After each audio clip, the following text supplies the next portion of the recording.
Welcome, everybody, to another episode of the Paranormal Rangers. And today, John and I are going to be the only two on, but we do have a guest coming on here in a second. I'm going to introduce her. Hi, John. How's it going? Oh, I'm doing good. Good. Everything over here is business as usual. No abductions, no UFO sightings. Everything's good. And no coins. And no coins. And no coins. Hey, today Stan is having technical difficulties. There are strong winds in the area that he lives, so he can't get on today.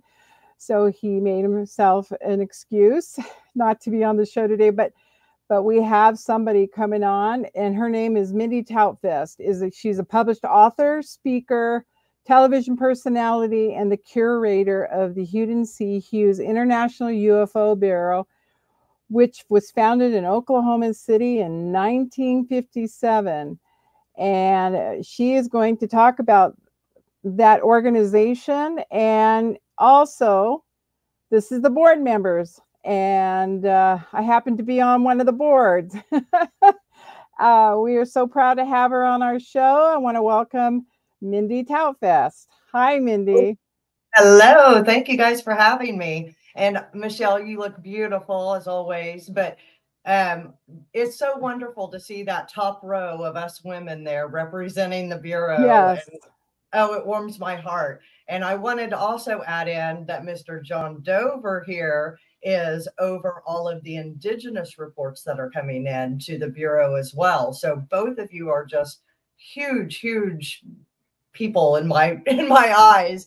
I couldn't thank you enough for all that you're bringing to the Bureau.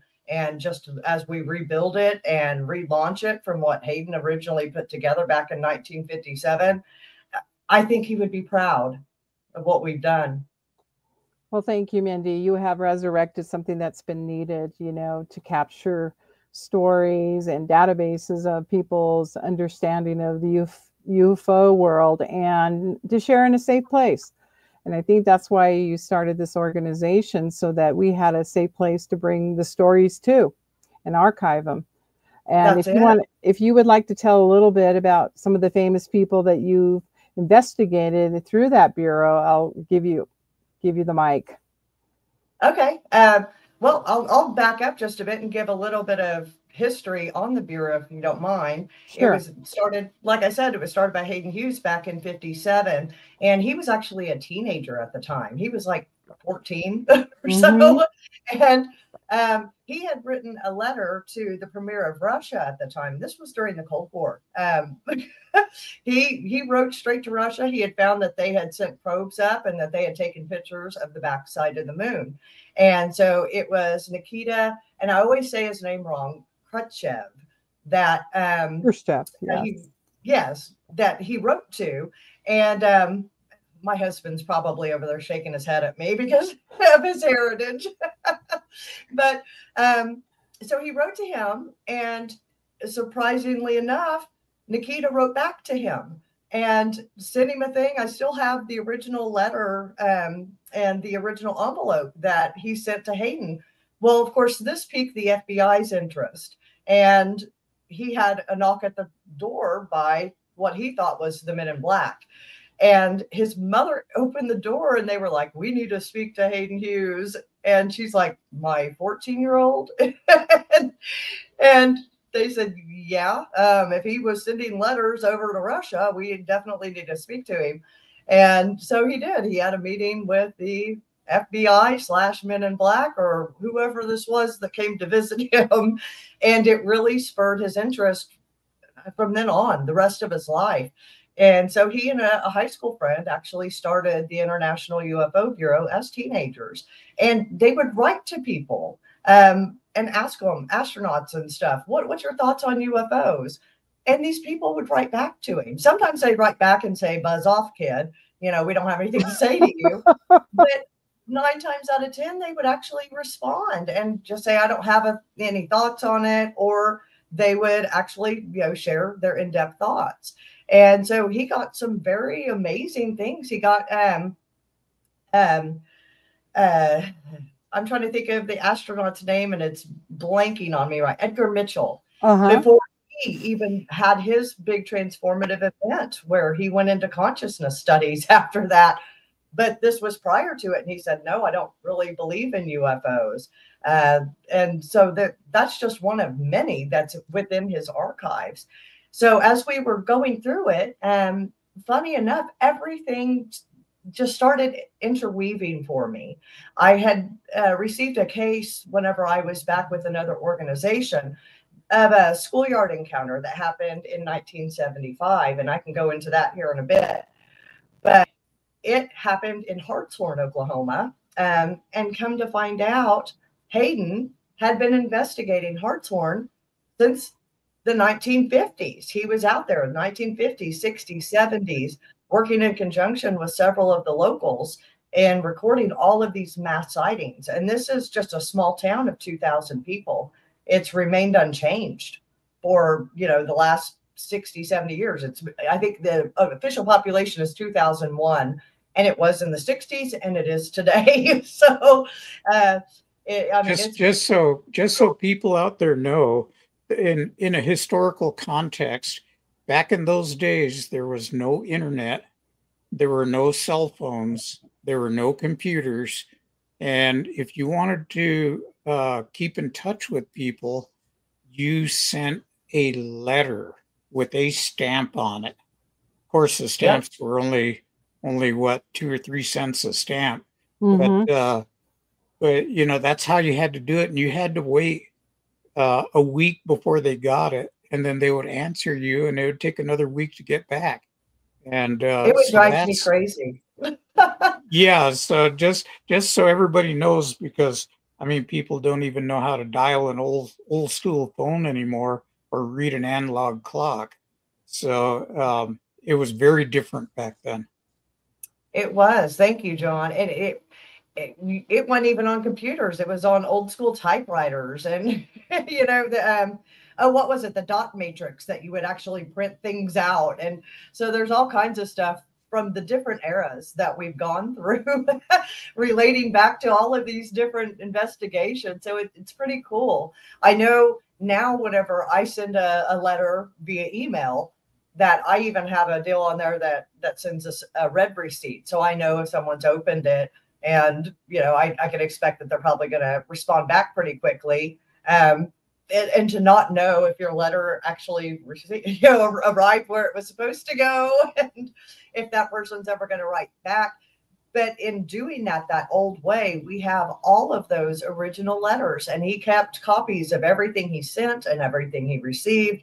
And so we have such a wonderful archive of all the things that he was doing.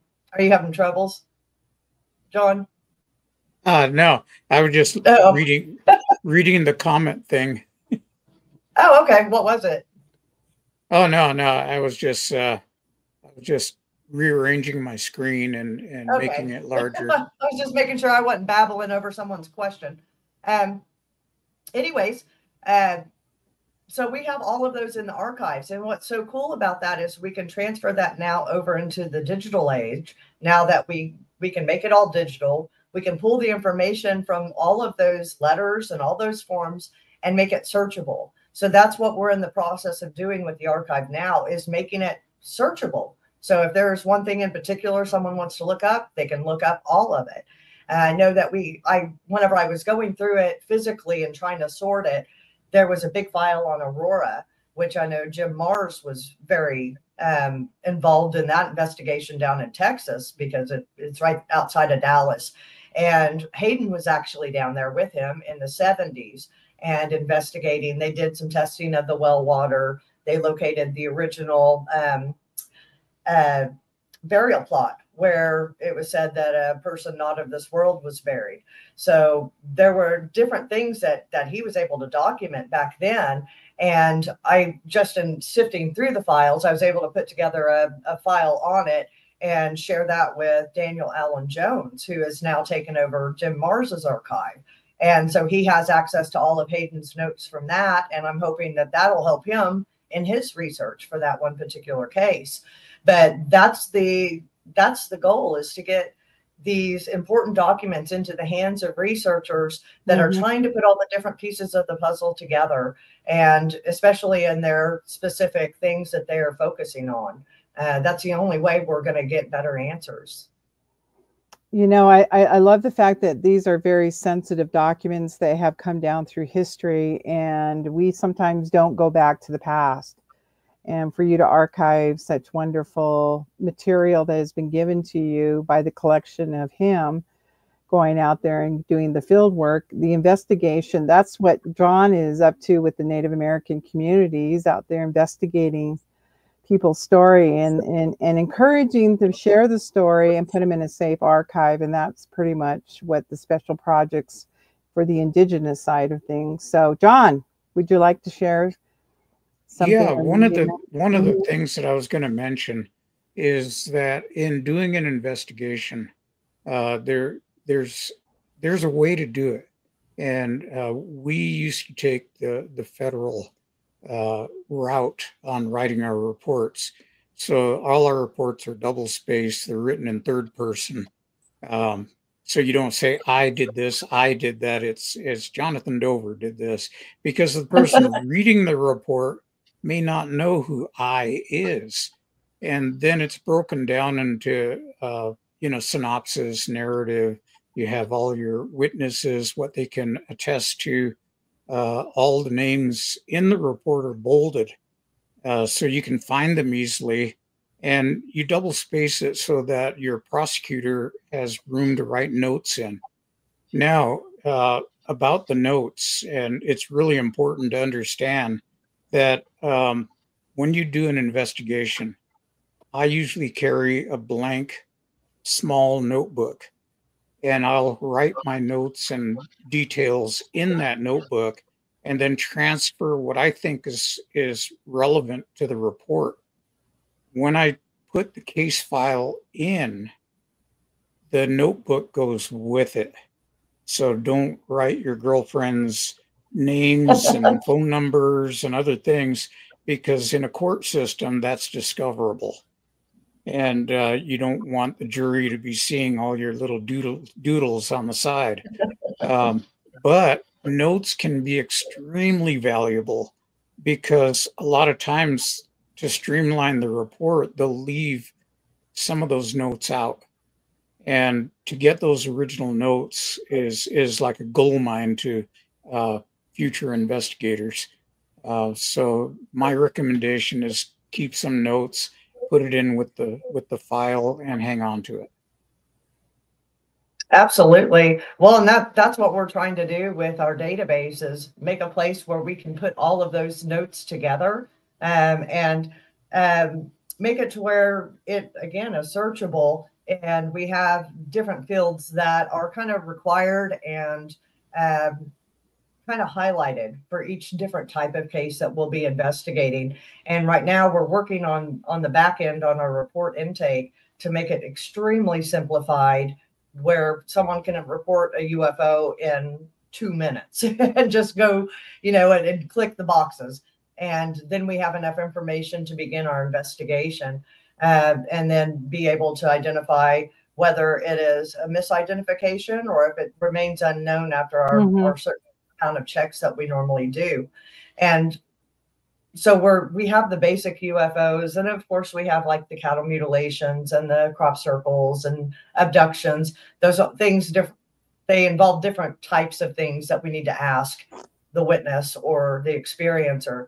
And then the other side is the indigenous side, how to approach that line of questioning with respect and in cultural context. And then also the first responders, which you are too, John. You're kind of on both sides. So the first responders also, we have to make sure that we're using the right lingo that they understand.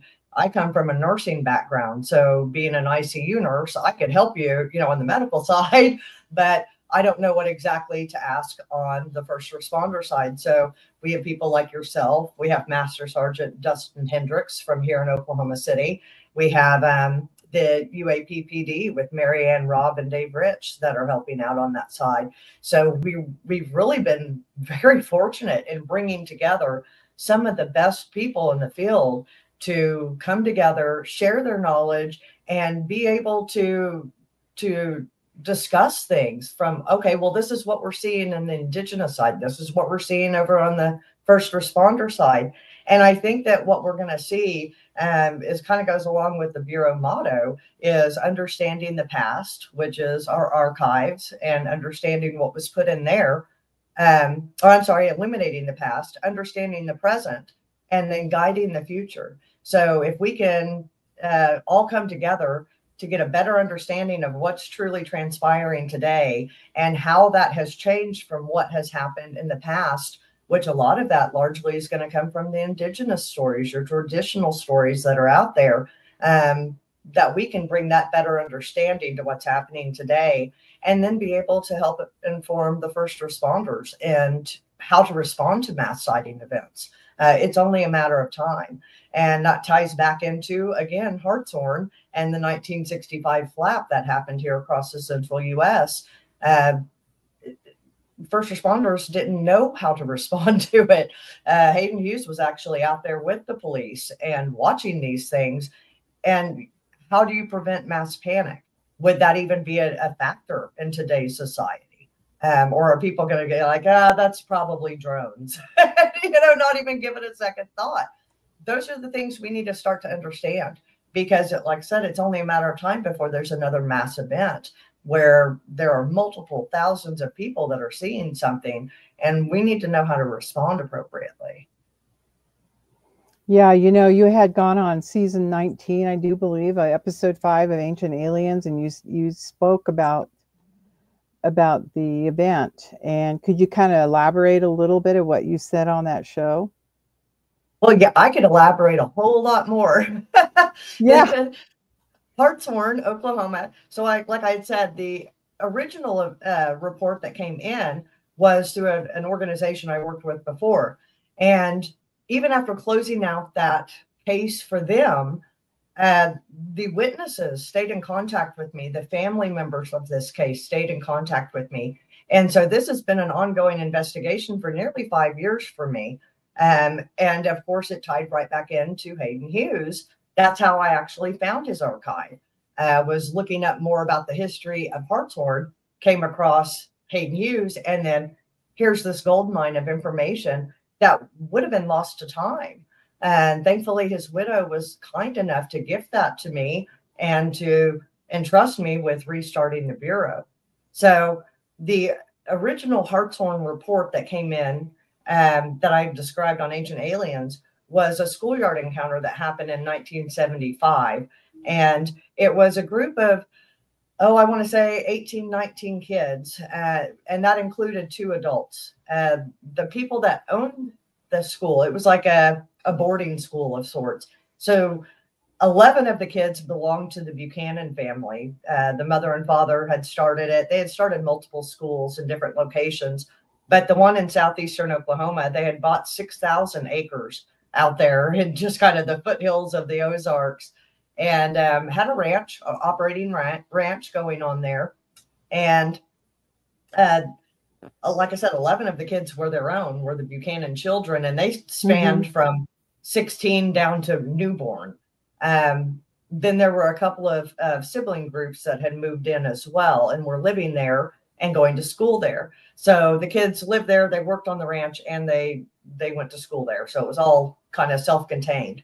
And when the event happened, the kids were outside playing, and it was a couple of brothers that were out there, and one had noticed it off in the distance. It was a large a craft kind of hovering way in the distance.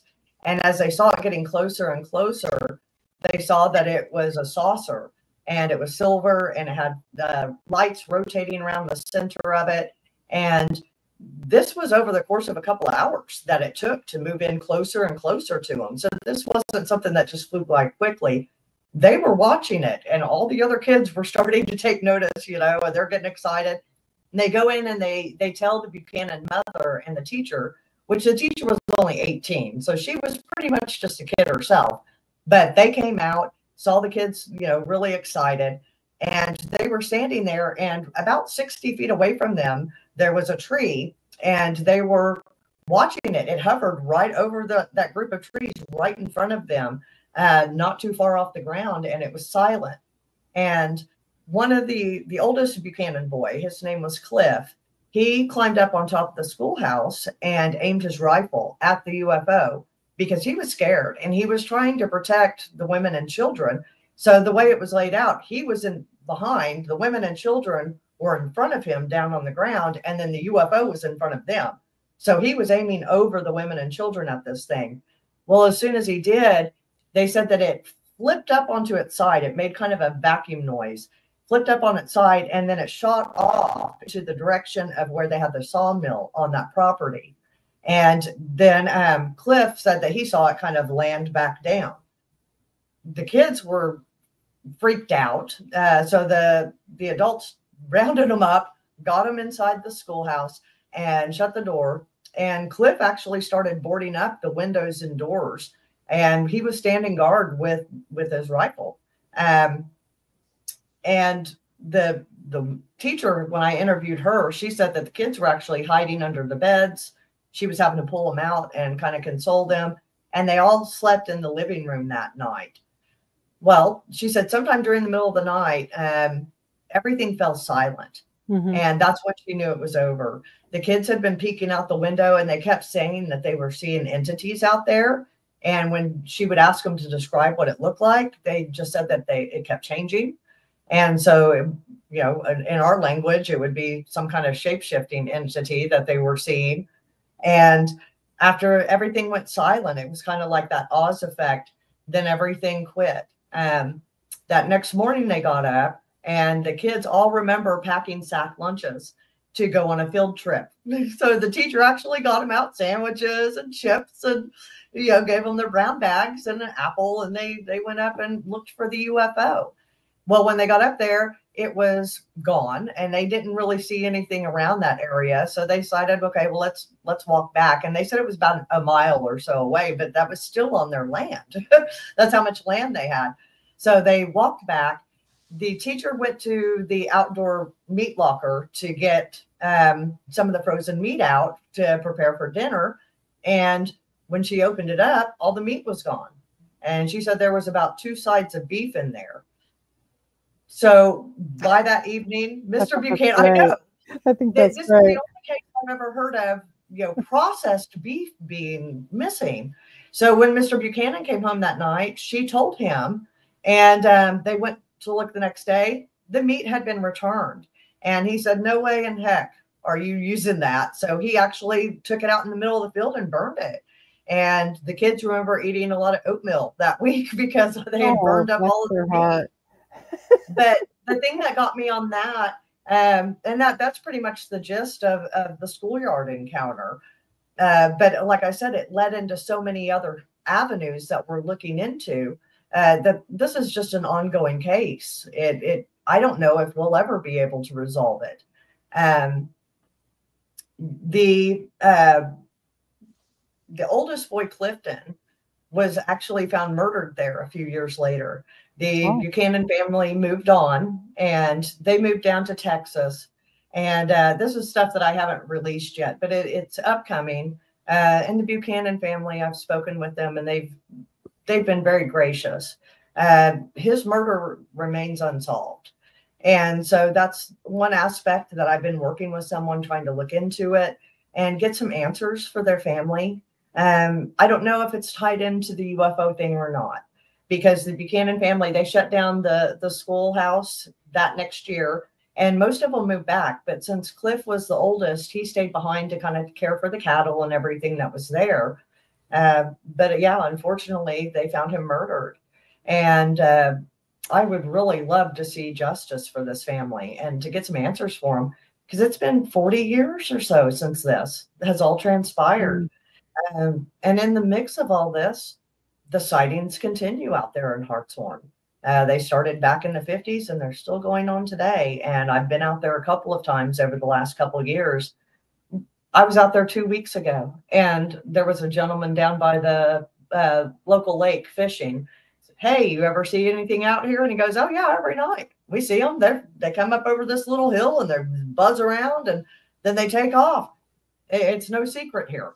So it's well known in that area, but still no answers as to where it's coming from or why it's in that area.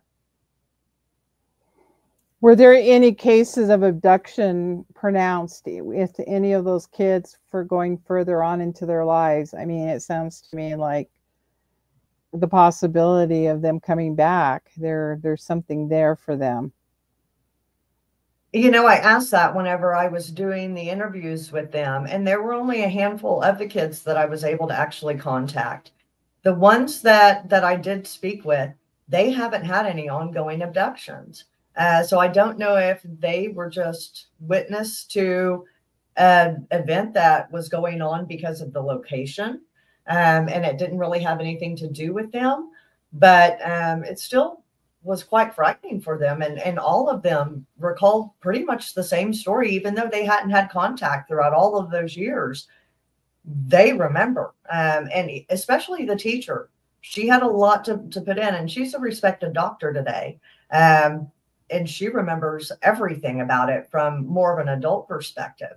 So it was wonderful to speak with her and to have that confirmation from an adult side of view, you know, to kind of add to what the kids remembered.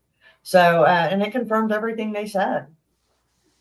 One of the things that occur to me is that you said everybody was frightened, and it would be a normal thing.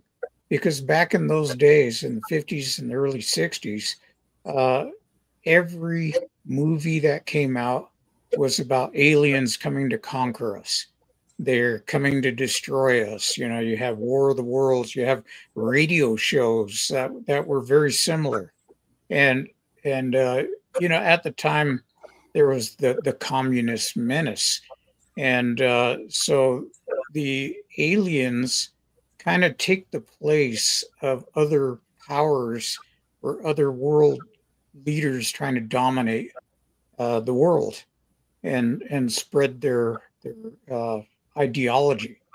And so this was our media way of saying, watch out, beware, they're going to come for you. And so, yeah, you know, I can picture somebody grabbing a gun and saying, I'm gonna fight, because that's what you did in the movie. Otherwise, you'd get killed. That's excellent insight. And well, and also to lend to someone grabbing a gun, this is southeastern Oklahoma. So I would not recommend anyone go out poking around southeastern Oklahoma and them hills.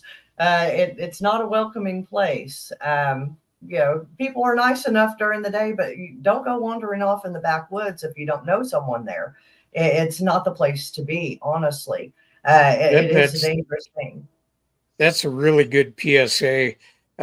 One of the things that Stan talks about, he's told me about, is when he was in elementary school, for show and tell, he brought a rifle, a .22 rifle to school.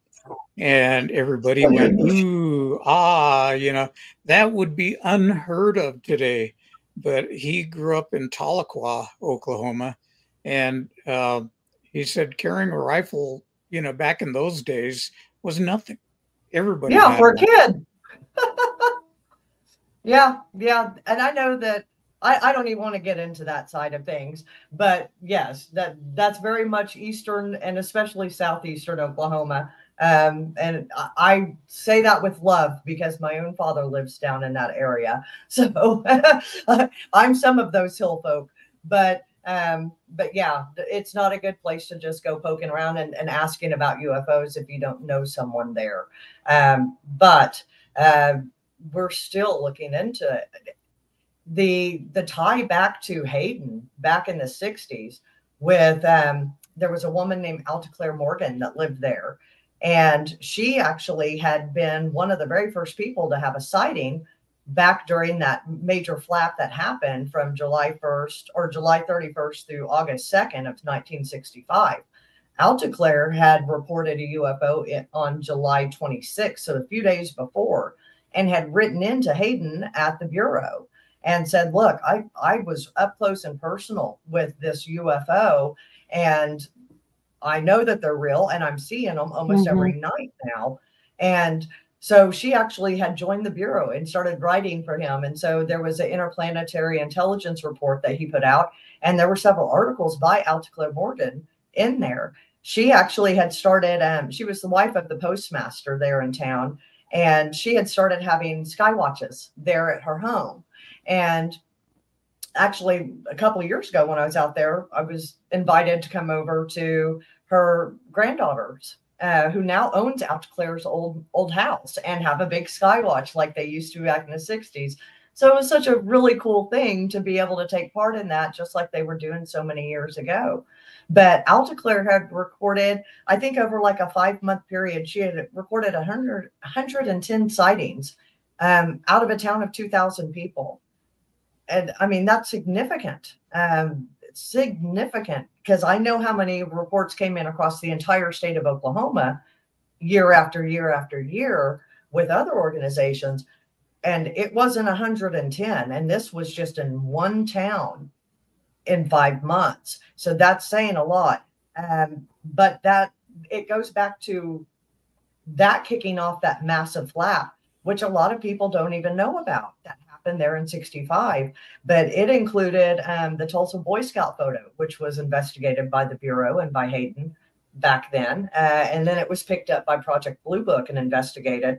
It was ultimately closed out. The Boy Scout photo itself was closed out as a hoax by Blue Book. And I almost want to say they were right. Because they said that it looked like a one of the old Christmas tree filter lights that you would sit up, and it would kind of rotate between the primary colors and shine up onto the old tinsel trees, right? And it looks pretty darn close to that. I actually have a slide on one of my presentations where it shows the comparison. I really think that Blue Book got that one right, but it does not discount the thousands and thousands of sightings across 7 different states during that 3-day period in 65. And so, I mean, it had New Mexico, Texas, Oklahoma, Kansas had a airline that was flying over that actually had a close encounter during that flight. Missouri, Arkansas, all of these surrounding states were having mass sightings during that 3 days, and it was reported nationally, but it's really not talked about now. My own mother was actually a witness to it here in Oklahoma City during that time in 1965. Her and my aunt were out watching. They were laying out on my grandpa's old Ford and looking up, and then here, lo and behold, here's a saucer floating right over the country in the backyard. And they saw it very close. And that's something she had always said to me. So to find out that then there's this huge flap that her sighting was actually a part of kind of blew my mind. I said, well, Mom, it was part of this. You didn't even tell me all this other stuff was going on at the time. But she didn't really have an interest in UFOs. So, but yeah, the sightings just rolled in. And Hayden was actually there with the police watching them during that time because he was heading up the Bureau, and he's like, well, I better get out there. And he was seeing them all over the skies as well. So I have that up on International UFO Bureau.com, and on my personal website, Mindy Tautfest.com, has kind of a more expanded version of Hartshorn, but they all tie together. It's kind of mind blowing. Everything kind of leads back to Hartshorn. You know, Mindy, go ahead. I was going to say, just so our audience understands, a flap, you know, we throw out these terms, and, you know, a lot of people that study and research and investigate UFOs know these terms. But for everybody's information, a flap is a period of time when there are a lot of sightings suddenly, and then it goes away.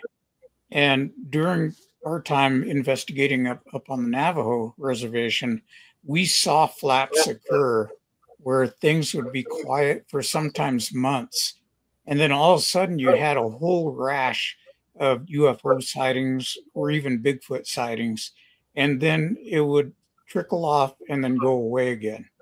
And so they're kind of normal. And if you hear about a UFO flap in a particular area, that's the time to get out there with your binoculars and your camera equipment and set up your tripod and wait. Yeah, waiting and observing. You know, you talked about history and the first flap that you guys occurred during 1965. I, in 65, was around the 5-year year old. I was up at Kirkland Air Force Base in kindergarten, and I got to see during the space program the astronauts coming through Loveless hospital. They're getting their physical, so I was able to see a lot of things at 5 that most people didn't see. And my mother worked for a full-bred colonel at Kirkland Air Force Base. And what was really interesting, I have these photos in my mind that go back to my history of 65. And then the question I've always asked, and I still ask it today, is it them or us? And this account that you spoke of, this mass sighting, for the meat to disappear and then reappear, is, to me, I'm recounting that was them, you know. And I always ask the question, when I was on Skinwalker Ranch, there was a member of the NIDS community, and I would always ask him, is this real or is this not real? And he goes, you can't tell anymore. The lines have blurred now. So when we do investigations, we've got to be so precise today, because you know what's going to happen? I think AI is going to come in and decipher for us. It absolutely is. And that's one thing I am so excited about. We are in an era now that we've never been at, you know, in recorded history. There might have been before, but you know, since this last iteration, we haven't had these capabilities. And the way that it can filter through information so quickly and to find patterns and things, I think that we are going to find so much once we get all of the information structured within our database and we're able to start running our queries. We've already got a list of the top 100 queries that we're going to put in immediately. But you bring up cryptids. One of the major sightings down there around the Hartshorn area, again, was where it was along the Talamina Drive down there. It's beautiful down in southeastern Oklahoma. But there was actually a newspaper article that talks about a craft landing and then a short, hairy humanoid seen outside of it. And they were actually trying to chase this thing around. It was around Christmas time. And so you have the Hark the Herald Angels Sing, you know, and then right next to it's this little hairy guy next to a UFO, which is just strange, but you know, that's small town newspapers. But that's one thing that we want to look at, is the cryptid aspect of it and not rule anything out. We don't know what's involved until we do know.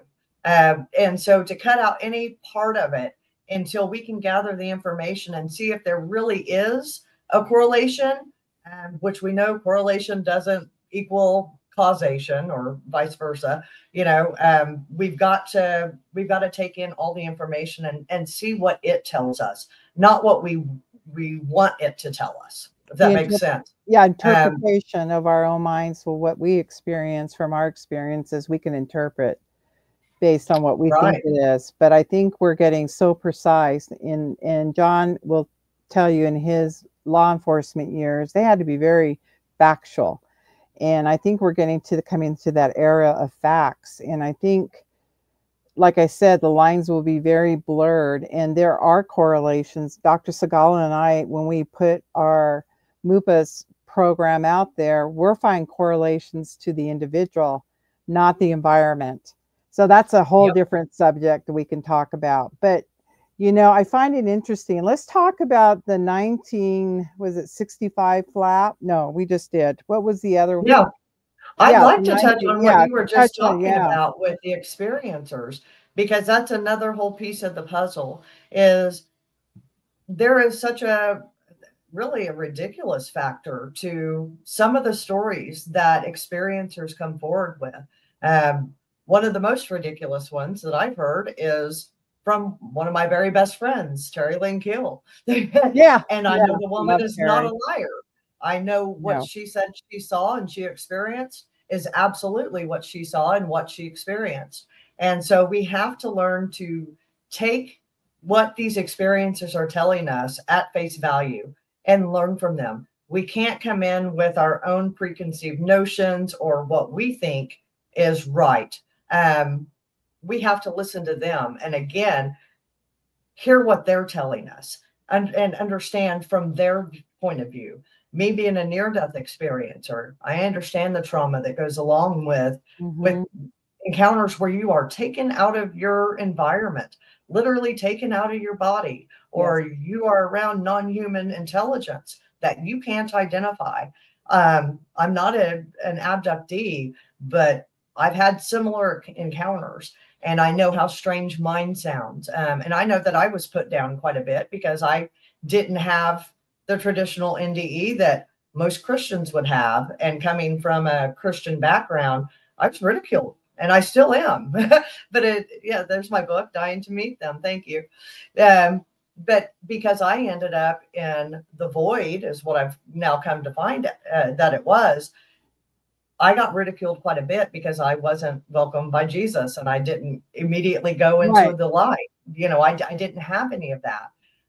And so I have a real heart for experiencers of all types that have those really strange aspects or have run into things that were completely against what they expected. We have to take that into consideration. We have to listen to them with our full mind, with our full heart, and with our full attention, because there are aspects of these that some researchers may just kind of go, well, that's a little too out there. I'm not going to necessarily put it in there. You know, it may discredit this story when it may be the one thing that actually lends credibility. And that's what I found time and time again working with experiencers, is that the really strange part is what tends to be the biggest, most significant part. What's up? Is that Mark D'Antonio? Hey, Mark. Oh, yeah. We love him. We love Mark. Yes. Hi, Mark. Yeah. And you know, I did as well whenever I stayed over there and we were working on a project together and there was a huge light. Let me tell you about this. This was so weird. And I think Mark also saw like the small shadow running across the floor whenever he was there. I saw it whenever I was there. But one night I was going to sleep there, staying in her guest room, and she has this big, huge, haunted old mansion in Tennessee, right? And I've had spirit encounters before, but nothing like what happened the night I stayed there with Terry. I was starting to drift off to sleep, and I saw what I thought was like a spotlight right outside the window, and I was up on the second floor, right on the balcony of this big house, and I looked over and saw it, and it was shining right in, like someone was holding a spotlight right up to the window. And I thought, well, that's strange. And of course, my first thought is, oh, they're playing a trick on you. Just go to sleep. So I walk up, okay, being an investigator, I walk up to the window. I look out, I part the curtains, look out, can't see anything. This light is blinding right in my face. And again, it's a trick. Go to sleep. I did not open the window or open the door and walk 10 feet to go see if they were standing on the balcony. No, I went and just laid back down and went to sleep. And I told Terry about it the next day, and she was like, that's been reported before, and I've actually seen that light. So just the fact that it was almost like a mind control. They're playing a trick on you. Go lay down.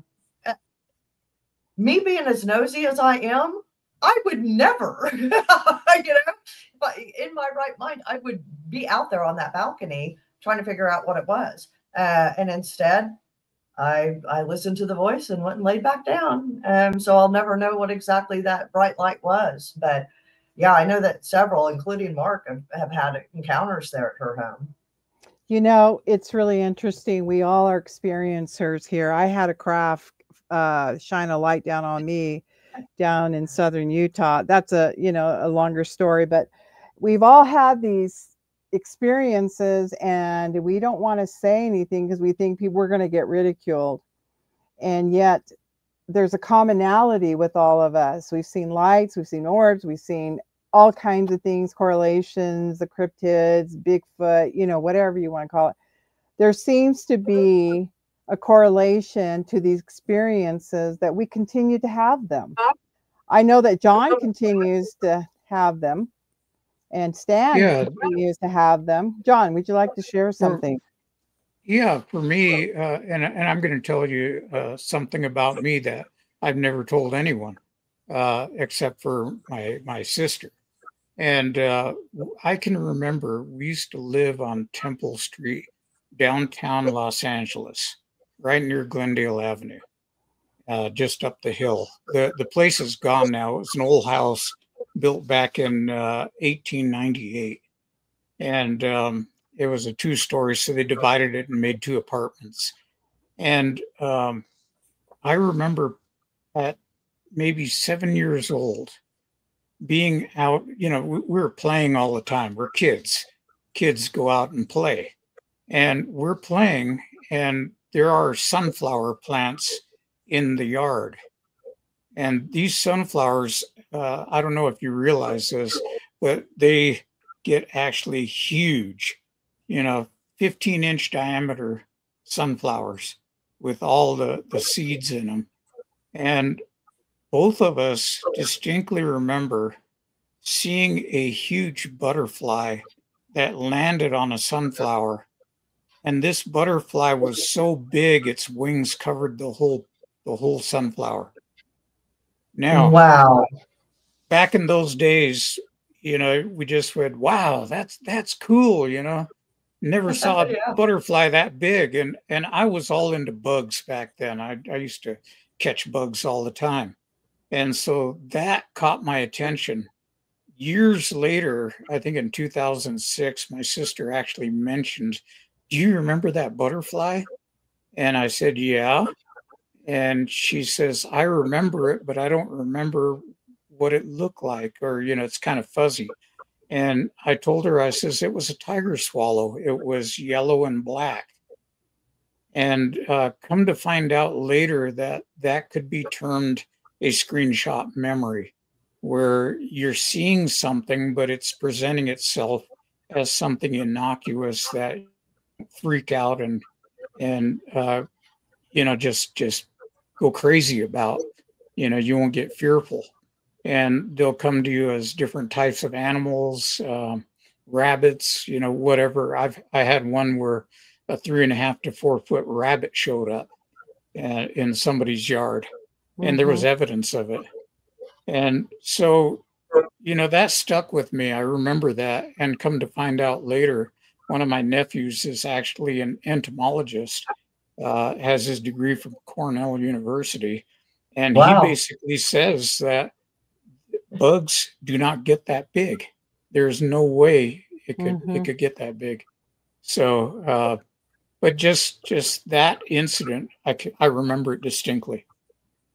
Wow. I'm as I was listening to you, I see here American Road Warrior said I experienced a huge frog. So again, it's that almost ridiculous factor, it's almost like it's inserted a little bit to make most people disbelieve you. And I know the one encounter I did have had that ridiculous factor. The 2 things that I thought were most ridiculous were what was presented to me the one time I did have an encounter. And I haven't really spoken publicly about it, but that was kind of the tipping point for me. And I'm so glad that it happened to me early on in becoming an investigator, because then I knew you have to just listen, because these people are not making things up. And that's the only way that we're going to understand this phenomena is, you know, even if it is a screen memory, why is that specific person getting that screen memory? You know, was there something about butterflies that brought you comfort, that, you know, made it okay? There's so many layers to what we're doing. And one thing that Michelle had brought up, there was actually a chapter in my book, that a couple of chapters that goes into the encounter prone personality. And I give a nod back to Dr. Kenneth Rain, who wrote the Omega Project, which is one of the big books sitting behind me. He's another giant in my eyes that I highly respect. He's right up there with Hayden for me. But he was actually one of the first ones back in the early 90s. He was a professor of psychology out at University of Connecticut, and he was a researcher for near-death experiences. And a colleague had given him a copy of Communion by Whitley Strieber and said, you need to read this, because this guy sounds like your near-death experiencers. And at the time, Dr. Ring said, no, I don't do UFOs. And he said, well, just humor me. So he did. And he goes, you know what? You're right. You're absolutely right. These people sound alike. So he had put together a study looking into both types of experiencers. And he came to find out that there were two main commonalities, which is, number one, the encounter prone personality, which is what I believe you're referring to, Michelle, in a roundabout way. It seems to be those of us that have either, the majority of us have had some kind of childhood trauma, or we have an inborn ability that's been fostered by someone around us.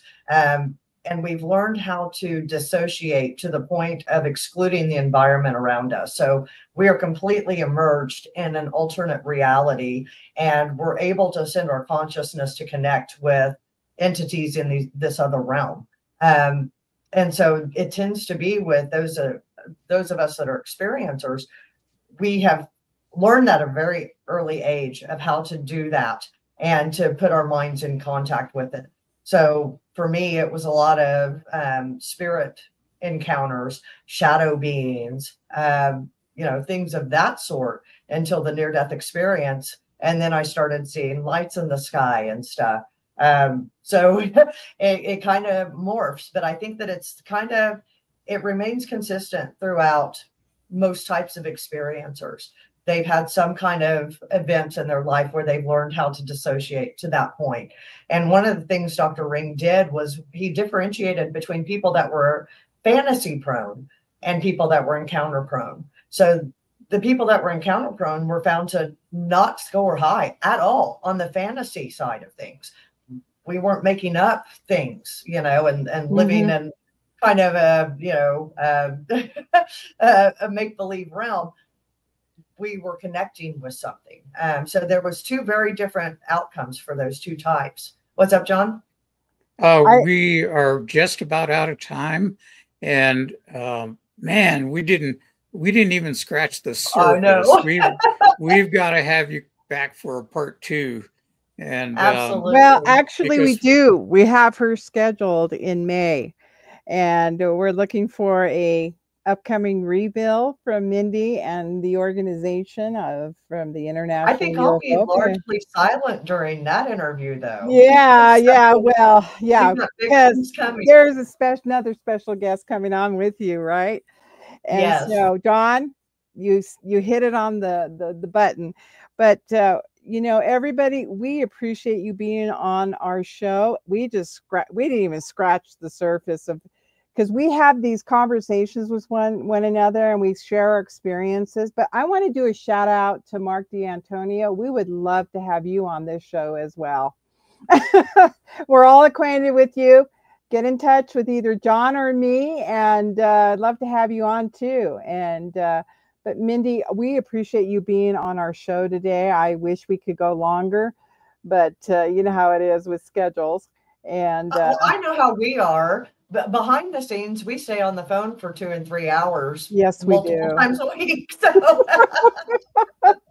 we have so much commonalities. You know, we've all had similar experiences, but we but we are a safe place for one another, and always know the audience out there is a safe place with us as well. No judgment. We listen to your stories. We understand. You can contact us at the Native Paranormal Rangers at gmail.com if you ever want to share your story or contact one of us.